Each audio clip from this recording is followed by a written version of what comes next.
Errar é humano, e os erros são quase sempre inevitáveis, mas tem algumas cagadas monumentais que acabam custando muito, mas muito dinheiro. Aí vão alguns dos erros mais caros de toda a história, que farão com que você se sinta melhor em relação aos seus próprios erros. Número 10. Colapso da ponte de Seongsu. A ponte Seongsu sobre o rio Han liga dois distritos sul-coreanos e é uma das rotas mais populares de Seul. Mas a estrutura de 1.160 metros foi atingida por um desastre na manhã de 21 de outubro de 1994. A ponte não aguentou o peso de centenas de pessoas a caminho do trabalho no início da manhã, e por volta das 7h40, um pedaço de 48 metros desabou no rio, junto com os carros, micro-ônibus e um ônibus totalmente carregado. 32 pessoas perderam a vida e outras 17 ficaram feridas, com uma investigação sobre o estranho acidente sendo aberta. A ponte já tinha recebido reclamações sobre suas fundações instáveis, que causavam uma sensação de balanço constante, e a causa foi identificada como uma falha na construção. Os relatórios observaram que as juntas de cavalete de aço, que sustentam a suspensão central, foram soldadas com uma espessura incorreta de 8 mm, ao invés de 10, causando a quebra de pinos cruciais de conexão quando estivesse sob pressão.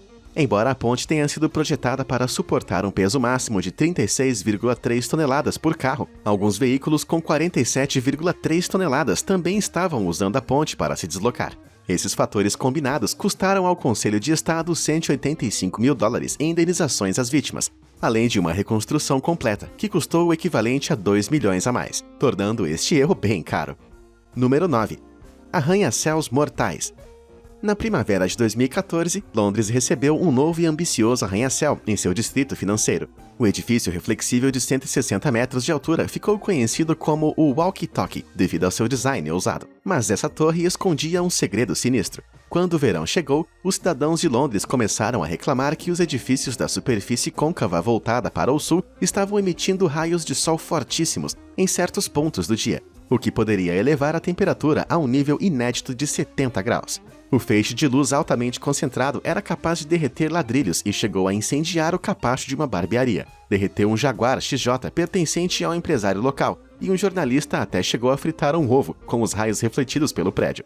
O edifício teve que ser repensado e acoplaram um tipo de guarda-sol gigante entre o 3º e o 34º andar do prédio, numa reforma que durou 6 meses, custando mais de $12 milhões, o que não é tanto assim se considerarmos que o edifício já custou mais de 250 milhões para ser construído.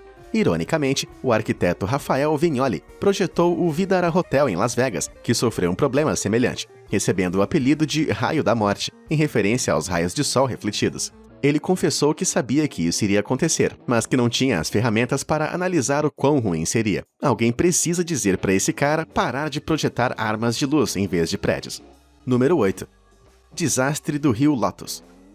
O complexo Ribeirinho de Lotus em Xangai foi um projeto ambicioso que terminou em completo desastre, devido a um simples erro. O complexo residencial era composto por 11 novos arranha-céus, mas por volta das 5 horas da manhã de 27 de junho de 2009, um dos prédios de 13 andares desabou repentinamente. Por sorte, o edifício não acertou nenhum outro ao redor, o que causaria um efeito dominó bem bizarro. O incidente matou um trabalhador da construção civil, mas a precipitação poderia ter sido muito pior se o prédio, que estava quase pronto, tivesse chegado a ser ocupado por seus compradores. As investigações descobriram que o acidente foi causado por não conformidade com os padrões de construção e algumas fundações de má qualidade. A terra embaixo do prédio foi escavada para formar um estacionamento subterrâneo de 7 metros e o solo ficou pressionado, explodindo com a pressão, com muita água jorrando por baixo. Essas fundações barrentas fizeram o edifício tombar em direção ao sul.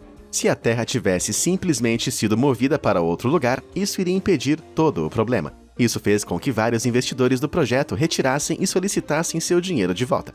E a empresa sofreu perdas econômicas totais de até $30 milhões, incluindo custos de construção e compensação para os possíveis proprietários dos apartamentos de $2.100 por metro quadrado. Número 7. Desastre do Lago Peigneur. Em 1980, uma perfuração de solo encomendada pela Texaco desencadeou uma série cataclísmica de eventos que transformaram um lago de 3,3 metros de profundidade em Louisiana, o Lago Peigneur, em um lago de água salgada de quase 400 metros de profundidade.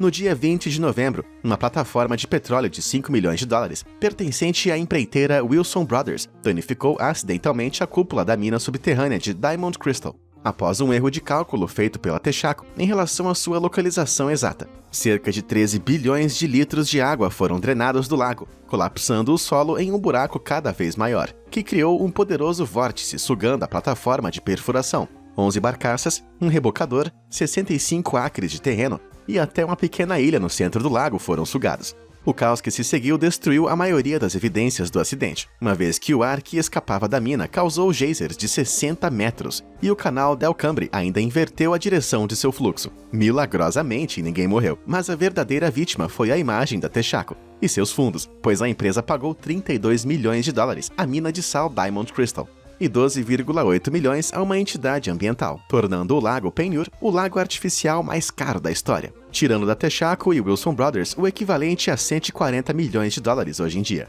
Número 6. O Baltic Ace. Erros catastróficos podem acontecer em qualquer lugar. Prova disso é o navio Baltic Ace, que afundou em apenas 15 minutos no Mar do Norte do Reino Unido, em 5 de dezembro de 2012.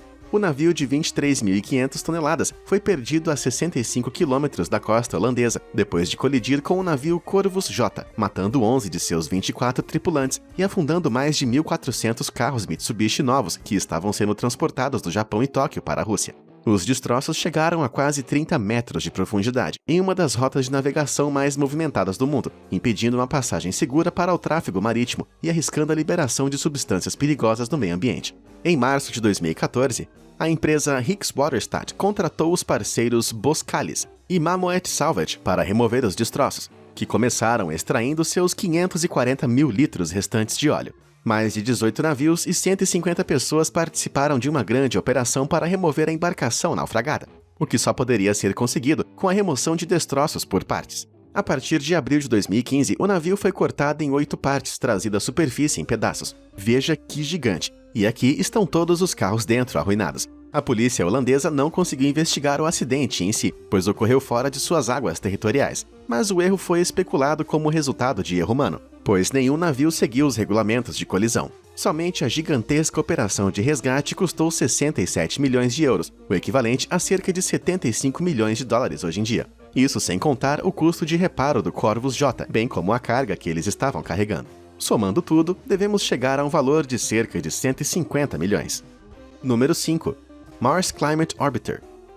Em setembro de 1999, a sonda espacial robótica de 638 quilos da NASA, a Mars Climate Orbiter, queimou e se partiu em pedaços quando se aproximou de seu destino após 10 longos meses de viagem. O aparato foi projetado para examinar o clima do planeta vermelho, e a razão de seu fracasso em tocar o solo teve a ver com as pessoas que mandaram o objeto para o espaço. A equipe de navegação do Laboratório de Propulsão a Jato usou unidades métricas, medindo em milímetros e metros, para indicar a altura planejada da espaçonave, enquanto a Lockheed Martin Astronautics em Denver, Colorado, usava medições imperiais em polegadas e pés, cometeu o imperdoável erro de não converter as medidas. Como resultado, estima-se que a trajetória do Mars Climate Orbiter estivesse a 57 quilômetros da superfície do planeta, onde entrou violentamente e foi destruído. Essa enorme discrepância foi responsável pelo fracasso de toda a missão, e esse projeto de pouco mais de 328 milhões de dólares de 1999 foi perdido para sempre. Ajustado pela inflação, isso equivale a mais de $500 milhão. Que prejuízo! Número 4. O S-81 Isaac Pearl. Nós cometemos erros muito facilmente, e às vezes é tarde para corrigir a situação quando alguém percebe. Mas esse não era exatamente o caso do submarino de supostamente última geração da Espanha, o S-81 Isaac Pearl. O veículo foi encomendado em 2013 como parte de um novo equipamento para a Marinha Espanhola, mas existe um pequeno problema com seu design moderno. Uma vez submerso, o Isaac Pearl talvez nunca mais possa subir de volta. Isso porque uma falha despercebida em seu design faz com que o submarino tenha um excesso de peso de 75 a 100 toneladas, significando que a Espanha investiu essencialmente em um submarino que só pode se mover em uma direção, para baixo. Dizem que o erro foi o resultado de um ponto decimal colocado no lugar errado durante os cálculos, e esse único ponto pode custar 9,7 milhões de dólares por metro quadrado extra de caso, até recuperar o seu equilíbrio. Considerando que foram gastos 680 milhões neste único navio, como parte de um total de 3 bilhões para todos os outros 4 submarinos, Isso não é exatamente uma sujeirinha que pode ser varrida para baixo do tapete. Embora alguns digam que o S-81 deve se juntar à frota espanhola em breve, ainda não temos certeza de nada. E esse submarino talvez nunca veja a luz do dia, literalmente. Número 3. Aeroporto de Brandemburgo, em Berlim. Este aeroporto foi projetado e construído para marcar a reunificação da Alemanha após a queda do Muro de Berlim. E deveria ser o terceiro aeroporto mais movimentado da Alemanha e um dos 15 mais movimentados da Europa. Está equipado com termais modernos, belas estruturas e até uma estação ferroviária. Mas nenhum passageiro jamais passou por seus portões. O aeroporto de vários bilhões de dólares deveria ser inaugurado em 2012, mas tudo que você encontra lá hoje em dia são esteiras de bagagem, sem malas, e um único trem fantasma, que continuou funcionando para incentivar o fluxo de ar. A crise financeira global de 2007 e 2008 reduziu as chances de envolvimento de parceiros e investidores. Portanto, vários políticos começaram a usar o dinheiro público com ideias conflitantes. A certa altura, a capacidade dentro do edifício do terminal dobrou depois que a construção já tinha começado. E depois que a companhia aeroportuária percebeu que o projetista não tinha pensado em nenhuma loja dentro do aeroporto. Após esses contratempos, os convites para a inauguração foram enviados em 2012, mas a cerimônia foi cancelada depois que todo o sistema de prevenção de incêndios foi considerado falho. Uma reavaliação do aeroporto pelas autoridades descobriu 550 mil falhas que precisavam ser consertadas antes de ser considerado para o uso, desde lâmpadas incorretas até sistemas de cabos inteiros instalados incorretamente. Com milhões gastos todos os meses para manter o prédio, o aeroporto agora já custou mais de 6 bilhões e meio de dólares, mais de 3 vezes o seu orçamento original. Número 2. Vasa. Esse erro monumental remonta a 1624, quando o rei sueco pediu que construíssem o navio de guerra mais espetacular do mundo. O Vasa seria um novo carro-chefe da marinha sueca, e foi apresentado em 10 de agosto de 1628. Mas, para o horror de milhares de espectadores empolgados, mal o navio saiu da Baía de Estocolmo e já afundou a mais de 30 metros da superfície. Com a primeira rajada de vento, o navio de guerra virou imediatamente, deixando o rei humilhado e culpando o falecido Henrik Hybertsson por seu fracasso em desenhar o projeto corretamente. Na época, o navio custou mais de 200 mil reais para ser construído, o que apresentava mais de 5% do produto nacional bruto da Suécia em um ano. Em outras palavras, 1/20 da renda anual do país, de repente, é jogado no fundo do porto de Estocolmo. Se a porcentagem equivalente do PIB da Suécia fosse gasta em um único navio hoje em dia, isso iria equivaler a 25,6 bilhões de dólares. A longa recuperação do Vasa começou em 1956 e seguiu até 1990, quando o navio restaurado do século XVII foi exibido no Museu de Vasa, com 98% de suas peças originais. Embora os custos oficiais de recuperação não tenham sido registrados e sejam parcialmente financiados pela Marinha, as estimativas para a recuperação de um navio desse tamanho variam entre 55 e 110 milhões de dólares. E a pior parte é que o exame arqueológico sugere que o problema foi mesmo o design, com o convés das armas sendo pesado demais. Número 1. Venda do Alasca. Se você está vendendo algo, é importante ter 100% de certeza de que aquilo não tem mais valor para você. E a venda do Alasca é uma boa história para ilustrar esse fato. O Alasca era originalmente de propriedade da Rússia e tinha sido uma fonte bastante lucrativa de tecidos, chá e gelo. Mas em 1867, o imperador russo Alexandre não viu mais nenhum lucro em manter o território com ele. As duras condições climáticas dificultavam o cultivo, e a distância significava que era muito difícil proteger o local contra invasões. Então, a Rússia estabeleceu um acordo para vender a região aos Estados Unidos, por 7,2 milhões de dólares. A princípio, os americanos também não pensavam no Alasca, até que em 1896, um grande depósito de ouro foi descoberto em Yukon, sinalizando seu verdadeiro potencial como porta de entrada para uma infinidade de recursos naturais, como petróleo e ouro. Como a proporção do rublo russo em relação ao dólar era quase igual na época, não se obteve muito lucro com a venda, mas os Estados Unidos recuperaram sua participação em mais de 100 vezes. Agora, os economistas estimam que o valor de suas reservas de petróleo e gás tem um valor em torno de 200 bilhões de dólares, o que significa que este foi um erro que definitivamente custou muito caro ao imperador russo. E aí, qual foi o erro mais caro que você já cometeu? Qual desses terríveis erros que contamos você acha mais bizarro? Conta pra gente nos comentários. Obrigado por assistir, e até a próxima.